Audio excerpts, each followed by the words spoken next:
Hello, everyone, and welcome back to the Cup of Joe podcast with Joe and Joe. I am your host, Joe, and with me, as always, is my wonderful co host, Joe. Happy Wellness Day, Joe. Happy Wellness Day to you, Joe. For those who don't know, I don't think anyone actually cares about this. We're on a wellness day. It's Monday, but we don't have school because you're like, hey, stay off technology. So what did I do with my day, Joe? Joe worked on trying to become a cyborg. Pretty much. Let's just leave it at that. I don't want to go into nitty gritty of all that stuff. I was doing it for you guys. For you guys, the audience. And actually, if all is working well, then they will see what I have done. It's a bit of a thumbnail format change, and also might even be some little motion graphics. This is going to be real awkward if this doesn't work and they're not in there. Just imagine it. Just imagine all those people. John Lennon, circa 1960 something. I'm quoting someone right now. Where was I going with this? Oh, imagine all the people and their disappointment. That's what I wanted to say, but then my brain got sidetracked by Beatles. Anyway, whatchamacallit. So today, week 17, first episode of the week, movie edition.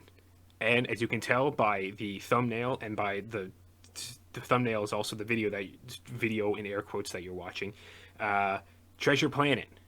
Joe, real quick, tell everyone about the first time I saw Treasure Planet. Oh boy. So what? I think we actually we talked about Treasure Planet a little bit, that story, in the Iron Giant episode. But first time Joe saw Treasure Planet was spring semester, I believe, of freshman year. I believe so, yes. Yeah, I think it was the spring. I think it was like kind of like the first week back, and we had like a day or two of like no classes. So what did we do? We slept in, we ate plenty of food, we played video games, and we watched movies.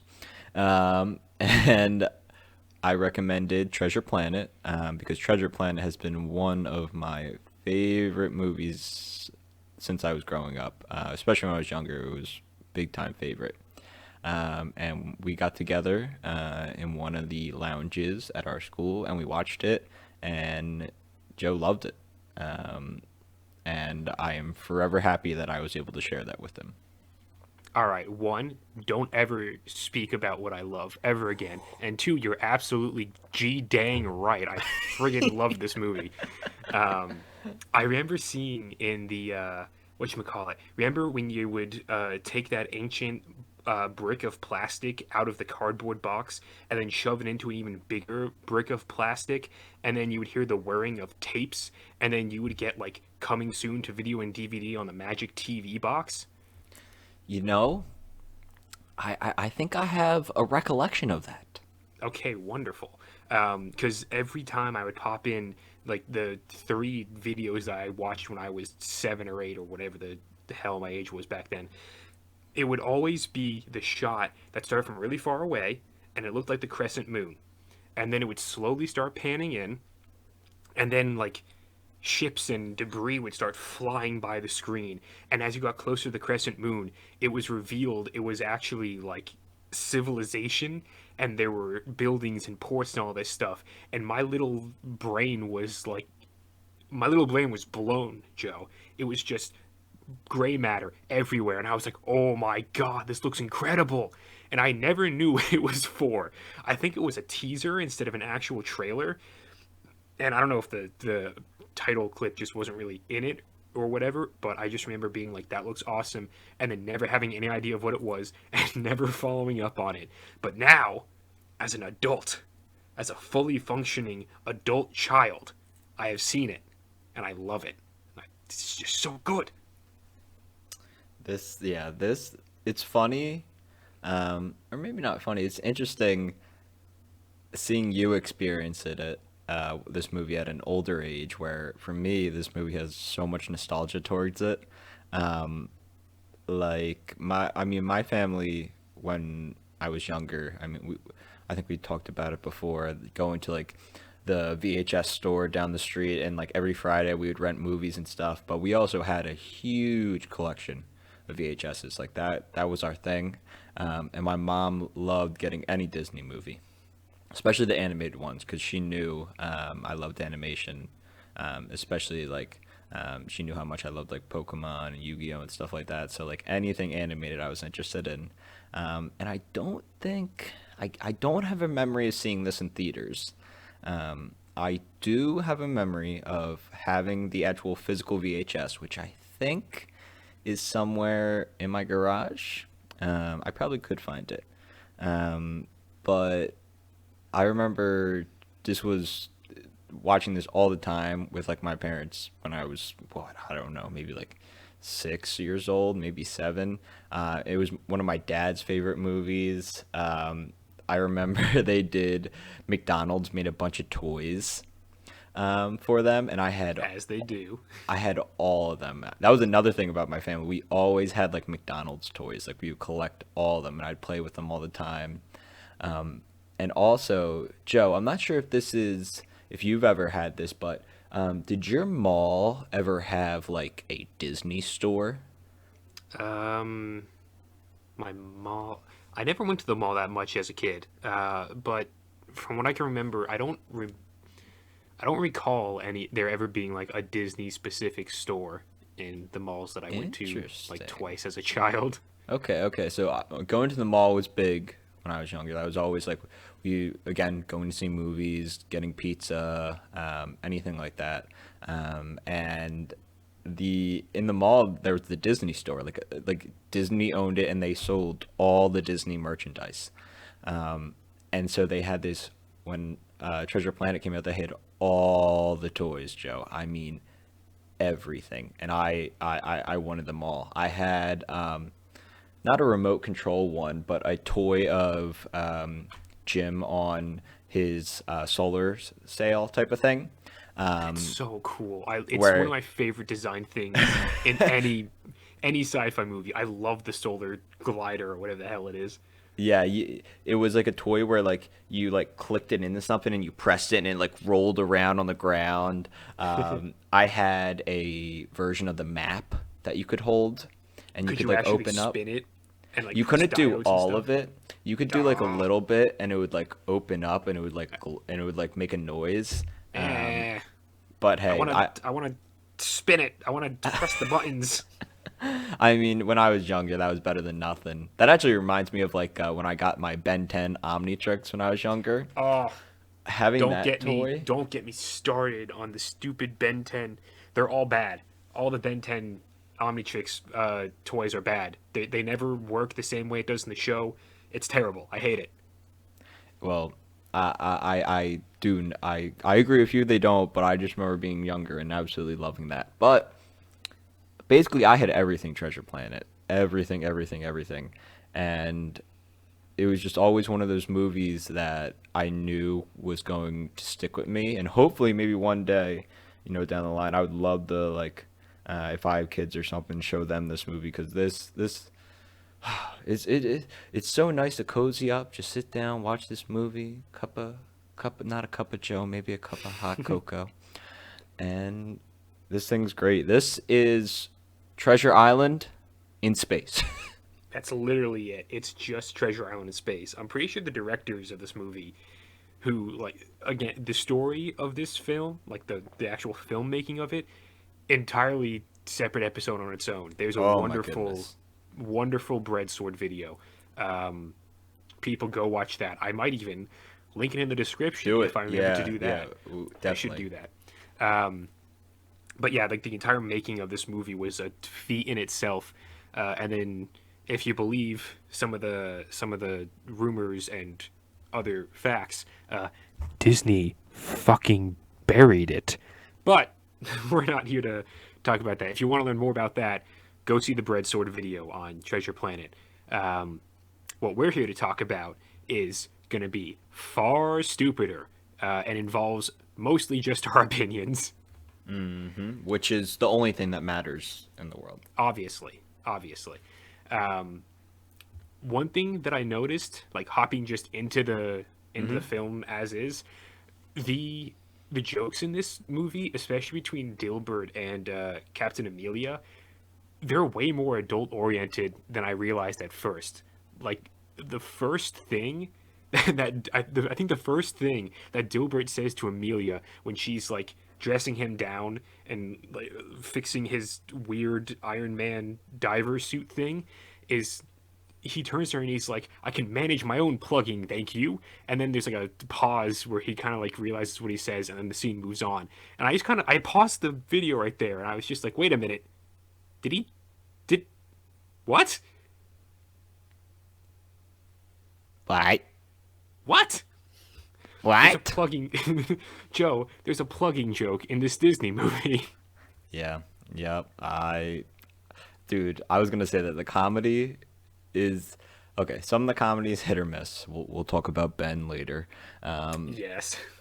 But yes, Dilbert, amazing. I did not realize how much I loved Dilbert till this movie. Joe, the doctorate joke had me dying. I was laughing so much, especially like now understanding. He's like, God damn it. I mean, yes, I'm a doctor, but I'm not that type of doctor. I have a doctorate, but you don't really do anything with it. It's not that type of doctor. Did you catch that it's a Star Trek reference cuz he goes, "Damn it, Jim, I'm a doctor, not a doctor." Oh no, I didn't even pick that Oh, up. you never realized it. Yeah, I realized that Oh. watching it this time. I was because he said it and I heard him say it and I was like, it took a second for my brain to kind of catch up to it and I was like, damn it, Jim, I'm a doctor. Oh, and then I was like, right, of course, it's a Star Trek reference. There's something about watching movies and then like knowing you're going to talk about them later, where it's like my brain is like on overdrive to pick out little tidbits and like funny things. So it's like every time I rewatch a movie for this show, I'm always just like, oh yeah, there's something that I never realized before right there, and there and there and there and there. So it's cool going back and seeing all this sort of stuff.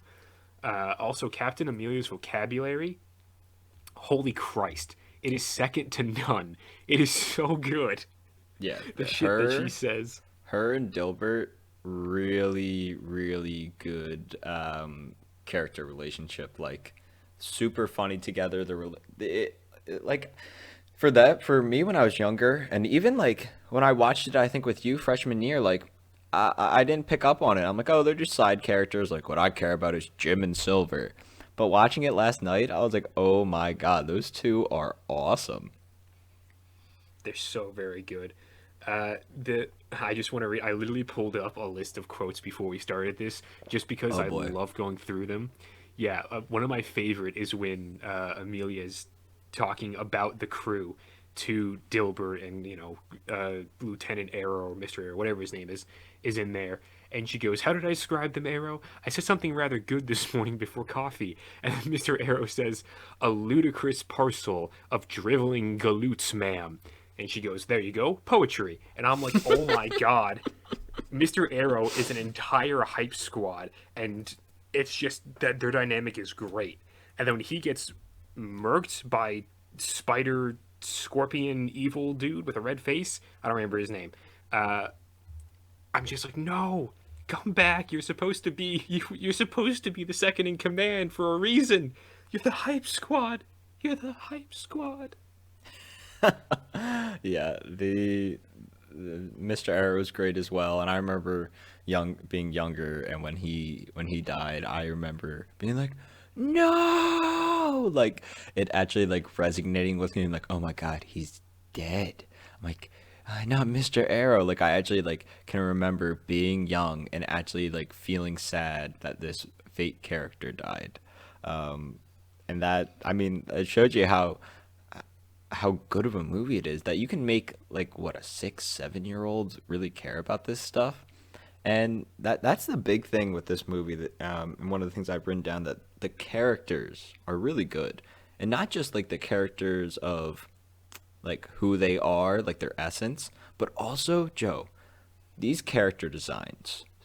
I love them. Jim had the cool 2010 2015 undercut before it was even a cool thing. He had the future undercut. mixed with the 90s mid part and the rat tail. It's just it's a cobbling together of a bunch of different styles, which is really what the entirety of the movie is, where it's like the old Victorian era stuff and then the new future steampunky kind of crap. But yeah, it's his hairstyle. It's very evocative of like that mix of time periods, as well as his outfit. It's very pirate-esque, but it's also very 90s-esque, and it's almost like, I don't know if I want to say timeless, but it kind of feels timeless in a sense. I don't Oh, know. Like I I would look agree. at I it. would agree with you. And the setting that it's in, where would you? I know it's supposed to be obviously. Actually, let me back up here. So when I see the setting, and I was trying to think of a word for it, I just kept thinking of like colonial America almost, like Yeah, Revolutionary War time. Would you agree with that? That it kind of has that vibe? yeah, I'd say it's definitely more. Yeah, it's colonial, Victorian. What I said Victorian earlier, right? Yeah, I think Victorian might be the proper way to describe it. Yeah, it's one of those. If not Victorian, then definitely more colonial. Like especially when you see some of the characters like Mr. Arrow, who literally looks like he could have come from like the British Army at that time, in Oh the yeah. red coat and the hat and everything. It's like whoa. Yeah, I definitely agree with that. And I was stuck between those two words. And one thing that I also noticed when looking up this movie, Joe, is I'm pretty sure the director is also the one who directed Atlantis. Yeah, I'm pretty sure it is. Are you looking it And up right now? yeah, I want to look it up again. So I'm pretty sure he's the one that directed Atlantis. Where is it? It's a pair of directors, if I'm not mistaken. It's two guys. They It's directed. Ron Clements is the big guy. Oh, Okay. so and this is the thing too. So I was looking at the other movies he's directed, and they're like some of my favorite Disney movies, and I'm like, oh my god, I'm like, this makes perfect sense. Yeah. Moana being his most recent one, and I loved it. And Princess and the Frog is my favorite princess Disney princess movie. I loved Aladdin and the Little Mermaid growing up, and then he has all the other kind of like not as popular Disney ones that I loved when I was younger. The Black Cauldron, I thought Oh, was awesome. Black It, Cauldron is so great. That was another uh, plastic brick that I would put into a bigger plastic brick at my grandparents' house. I would watch the Black Cauldron constantly. yeah, Black Cauldron. He did Hercules, um, and I don't see Atlantis on this list, but I'm pretty sure he did Atlantis. Um, Yeah, I'm and searching up Atlantis Lost Empire right now. Hold on. Un momento.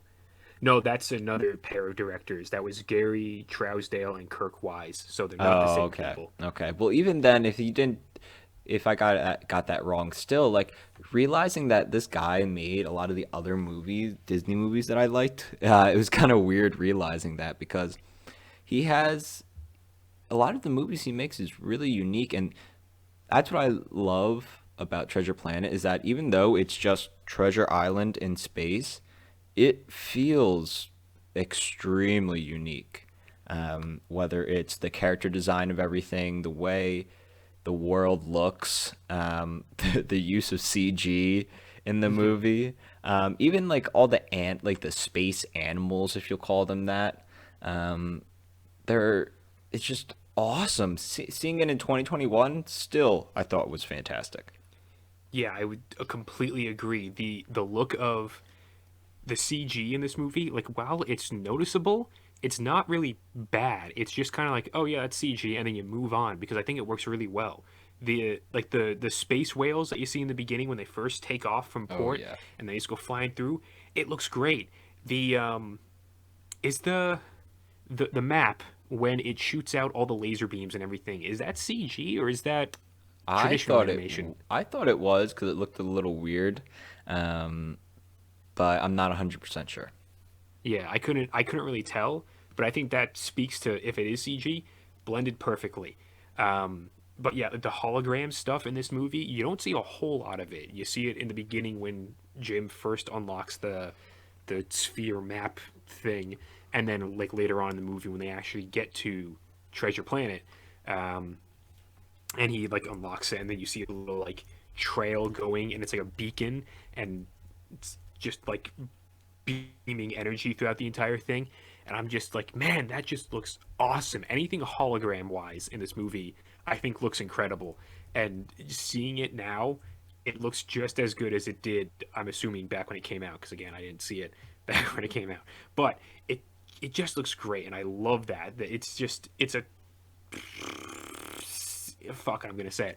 It's pretty much timeless the way this thing is animated because it's using the whatchamacallit, the traditional stylized 2D animation that works really well, CG and deep canvas.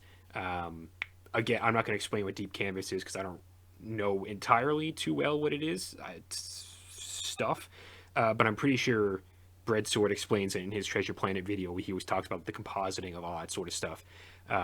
So again, watch that video. It's great. But yeah, it creates this great style that just makes the entirety of the film look timeless and unique and beautiful, and it's awesome. I wanted to talk a little bit about actually the physics in this movie, and we're getting a little even more nerdy here, a different type of nerdy. But I've been learning some physics over the past year or so, listening to a couple of podcasts, and rewatching this. There's actually a lot of like correct physics stuff. Really? Yeah, so when the sun goes to supernova and it turns into a black hole, that's correct physics. That's actually how that happens. They didn't use the term, what is it, the point horizon, where there's the point of no return in a black hole where you can't escape out of its force. I was waiting for them to say that, but they didn't. Yeah, that wasn't in there. It also was just an actual like. It looks more like a wormhole than a black hole, which, as we know now, is more of like just a black sphere. So like that's incorrect. But also at the time this was being made, maybe they just didn't know that. I don't know.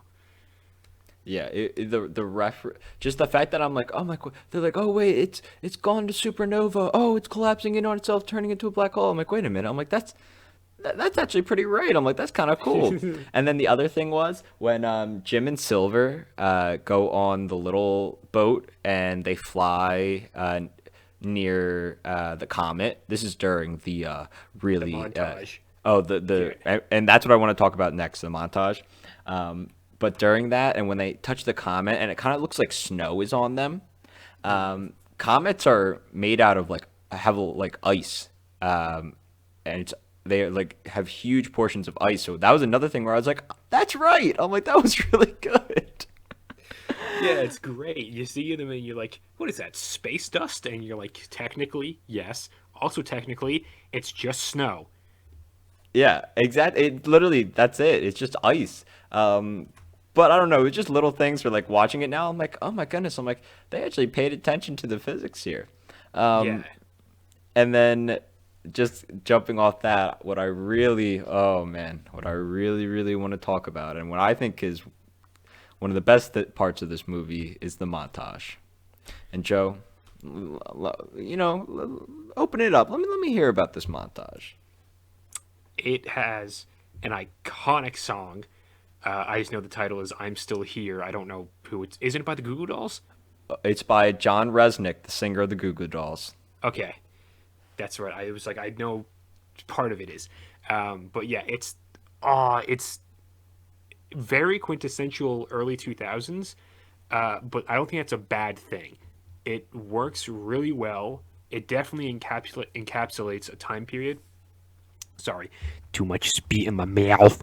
Um, but the way that it's all cut together and edited, and the storytelling of this montage, because it takes place early, or like around the midpoint of the movie. So it's like Jim and Silver have met. They don't really like each other. They don't really trust each other. Obviously, Jim is like, Bones told him beware the cyborg, and so he sees a cyborg and he's like,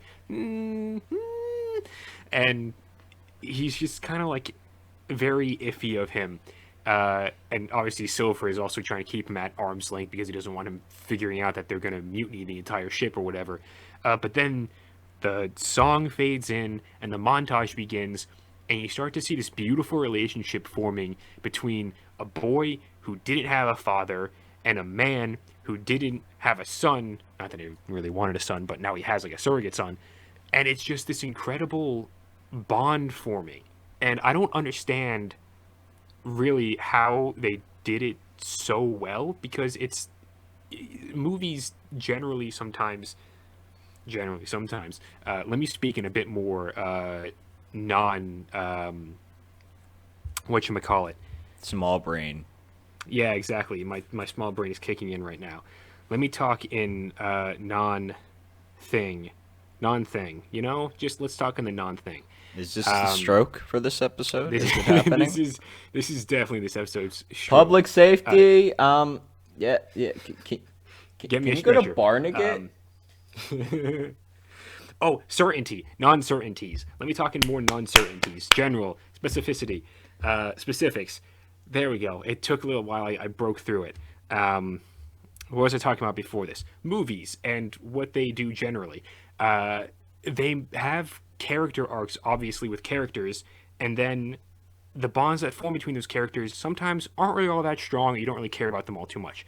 This movie, in 2 minutes and a 2000s music break montage, builds this beautiful connection between these two animated characters, and it's beautiful, and it informs the entire rest of the movie perfectly. Yeah. You after all that struggle, you put it really well. Thank you. um, yeah, that's one of the best parts of the movie. When that song comes on, the song is amazing, and the song was made just for that movie. Not sure if you knew that. I did know that. Okay, good. And oh, it's such a good montage because you learn about Jim's dad, and it's portrayed perfectly. That it's not like smacking you in the face with it, but it gives you enough info that you really start to care and understand why Jim's kind of an edgy boy that has daddy issues. Um, and you can kind of see that Silver really starts to care for the kid, and the relationship it becomes, even though it is like father and son, they're also friends. And I love Silver as a character. I think he's awesome. Oh, the other thing I wanted to say is I love Morph, and I also had a Morph toy when I was younger. It was really cool. It was like What did? squishy in pink. Okay. It was awesome. Anyway, uh, th- this montage sets up everything. You take this thing out, you try and do it some other way just through exposition. It doesn't work. This montage is a huge part of the movie, and going forward, the main after the montage, the main thing that really keeps the movie interesting is Jim and Silver's relationship. Silver's worried that the crew is going to think he's soft and maybe they'll turn on him. But at the same time, he doesn't want to hurt Jim, and he does actually care about him. And it's this really cool relationship where you don't really know where it's going to go, what kind of decisions Silver's going to make. But I actually like the last little arc of this, when they finally land on Treasure Planet. But I will say, Joe, I wanna talk about one of the most interesting characters in this movie just for a couple minutes, and that's Ben the robot. Some might say controversial characters. Yeah, he boy, when I was younger, didn't bother me. When I rewatched it with you freshman year, I realized, oh man, that guy's really annoying. Watching it last night, it didn't bother me as much. I actually found some of his stuff pretty funny. Um, but there were a couple times where I was like, "Oh my God, Ben, shut the fuck up." Yeah, totally. He's not. When I don't know. I've probably seen this thing 3 times, and the first time because it was my first time watching it, I didn't really notice Ben being annoying all that much. On my first rewatch, I definitely found him grating, sort of like the Jar Jar Binks of this movie, and I Mm-hmm. was like, you could kind of tone it down a little bit.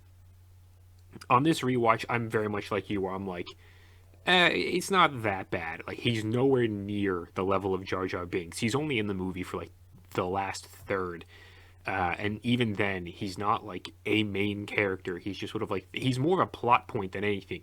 His entire purpose is to kind of he gives Jim and Amelia and Dilbert shelter for a little bit, and then he gets his brain back, and he goes, "Oh, also." Everything is booby trapped in here, and then everything explodes, and you're like, "Oh, we would have figured that out in a second anyway." So he's kind of just like inconsequential, but he's also like fine, I'd say. Like I don't think he detracts really from anything. Yeah, there's only a couple of times where like when they're sneaking on the ship and is just so loud, and I'm like, oh my god, I'm like, you're pissing me off. Um, Yeah. but it was just funny like sitting down and actually watching it this time. I'm like, you know what? He didn't really bother me that much this time. I'm like, he was actually kind of funny. But I will say, one of I love this ending. The way they ended this movie was fantastic. I love the idea of having the different portals. Um, what was the name of the pirate that stole all the treasure? Oh Christ. Flint. Yeah, Was it Captain just Flint. Flint? Captain Yes. Flint. Nathaniel Flint. Oh yeah. Why is Nathaniel such a great like pirate treasure hunt? Like How many Nathan syllables? Drake, Is that a four syllable? Nathaniel. No, it's three. Nathaniel or Nathaniel. It depends on how you pronounce it, I guess. But yeah, 3 to 4 syllables. Yeah, it's a pretty badass name. And having them having the planet booby trapped and explode, and you get all this drama of Jim trying to save everybody, and he finally realizes like, okay, like this is the time where I can do something right. Like I'm not gonna mess up. And when Dilbert's counting, or no, it's not Dilbert, it's Ben that's counting down the time till the planet explodes, and you just see Jim racing on his DIY hoverboard, not even a hoverboard, like jet board. I don't even know what you would call Jet it. glider, whatever the fuck you want to call it. Yeah. Um, just seeing him gliding on that thing, and it's the intensity of the moment, and he touches the planet for Montressor, and they make it through the portal, and you see everything explode, and there's like a maybe like 1 or 2 seconds of silence before the explosions happen. So cool. I was like, yes, even last night when I was watching it. Yes! Yeah, let's go! Yeah, it's a really hype ending, and I also love Jim's kind of turnaround, of becoming almost like he looks like a naval officer with his dress whites, which is really funny. Um, but just the ending of you see that Dilbert and it's Amelia, right? That's the captain. Yeah, Amelia. They had some babies. Yep. 4. Oh, and there's one little Dilbert, I hope and his name is Little Dilbert. just seeing everybody together. You see Ben working at the Bilbo, no, not the Bilbo. Oh my goodness, the Benbow Inn, and seeing Jim's mom so happy. And when Jim finally comes in, his dress whites, and they're all celebrating. It's just it's a feel good happy ending. And sometimes I actually don't like happy endings. Like I want it to be a realistic ending, but that one was perfect. Like it wasn't out too crazy. Like oh my goodness, we're like the king and queen now. Like no, it's just like okay, they got enough money to reopen the inn and they're doing well. Um, and when Jim finally sits down and he looks up into the sky, and he sees that cloud shaped like silver, because he let silver go once they made it off the planet. Um, it even being younger, I was like, oh man, I'm like, I remember asking my mom, I'm like, does that mean the cyborg's alive? And my mom's like, I don't know. I guess we'll never know. You will never know because they haven't touched it since then. But yeah, that ending, it's so nice and it's heartwarming and it's wonderful. And the turn for Jim, where he comes down and he finds Silver just kind of trying to escape. Uh, I find it even more telling when Silver realizes that he's caught and it's by Jim, and then he's like, "Ah, yeah, I'm just sort of checking things," and then he kind of puts it back.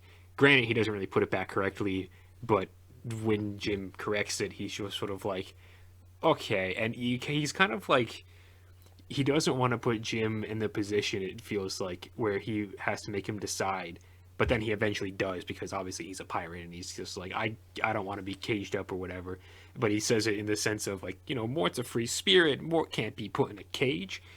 And knowing from Jim how he was in the beginning and how he felt against authority, which you can see in the way that he disregards the robot police officers and also his hatred when Captain Amelia is like, "You refer to me as Captain or Ma'am, is that clear?"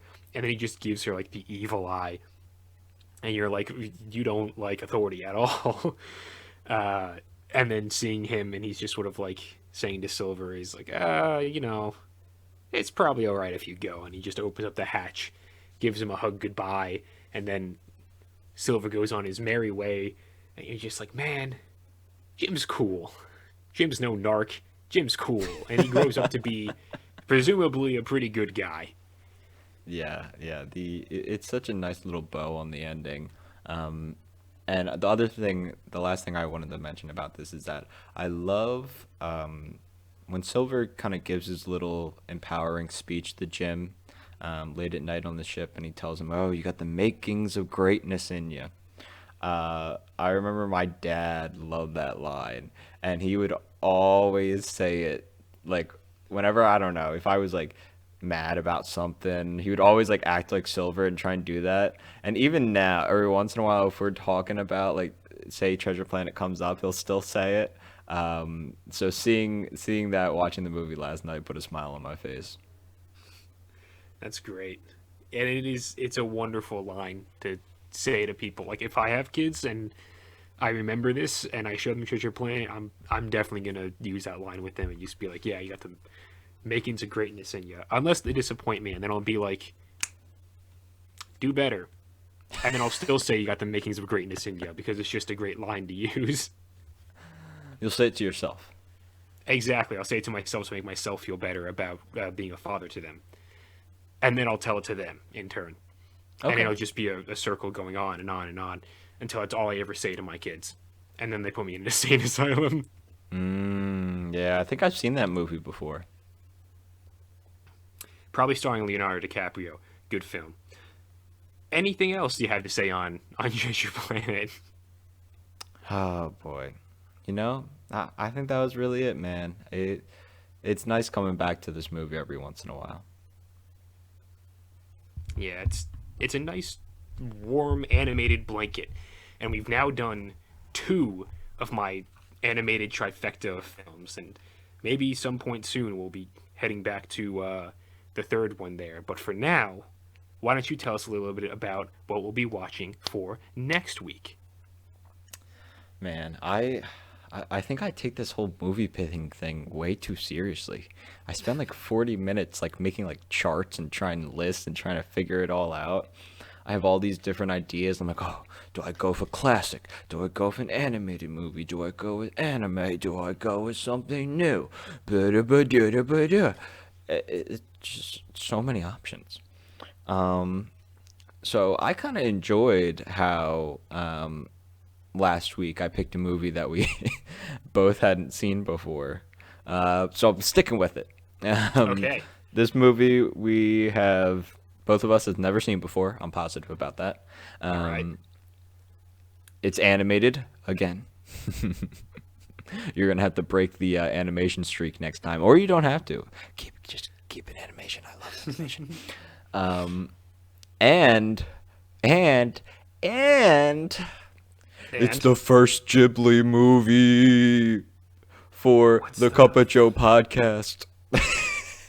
oh, first Ghibli movie for the Cup of Joe pot. Okay, okay. I was like, Not what not was the first one Ghibli? yet, Okay, I was like, what's the first Ghibli movie? Shit, I gotta remember what the fuck it was. because we've never talked about Ghibli movies. We haven't Which on this. No, we've talked about Ghibli for hours outside of this. So, the movie we're going to be watching is Only Yesterday. I've never even heard of that one. Holy Christ! I need to look this up. Look it up now. Look it up. Look it up. I'm going to I'm bring it looking. up. Hang on. I'm clicking into the thing. Uh, Click, click, click. You've only. never clicked before.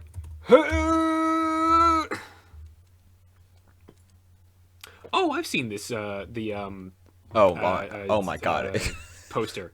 I've seen the Okay, poster. I I'm haven't like, seen the God movie. damn it! If you've actually seen this movie, I think I would actually be so mad. I'd be pissed. Yeah, no, I've seen it from just the poster. I haven't actually watched the thing. Is it a It's a film. Yeah, okay. I don't know. I don't know why I thought it was a series or something. No, no, it's a movie. Um, Ooh, starring Daisy Ridley. I had no clue. I'm sorry. Ray herself? Joe, I don't know if we can incorporate anything tangentially related to Star Wars at all. The comment sections would definitely light up then, and it would just be a flame war because we have so many people watching and commenting. Man, it's hard to keep up with those comments. Truly. But yes, we're watching Only Yesterday. I need to find a way to get the movie. I'll probably just rent it. Or Joe, do you have an HBO Max account? Not yet, but I'm thinking of getting Oh. one for something else that we have planned coming Oh up that I yes. do not want Oh to yes. disclose. Oh yes. Okay. Okay. Well, enough of my rambling. It was great talking about Treasure Planet, and I'm excited to watch Only Yesterday. It seemed, based off what I've read about it, kind of like a slice of life Ghibli movie. So, Joe, will you take us out of here, please? I most certainly shall, Joe. So, everyone, remember, subscribe, like, comment, do all that fun shizniz, and then join us next week for when we talk about our first viewing of Only Yesterday. That shall be it from us, everyone. Goodbye.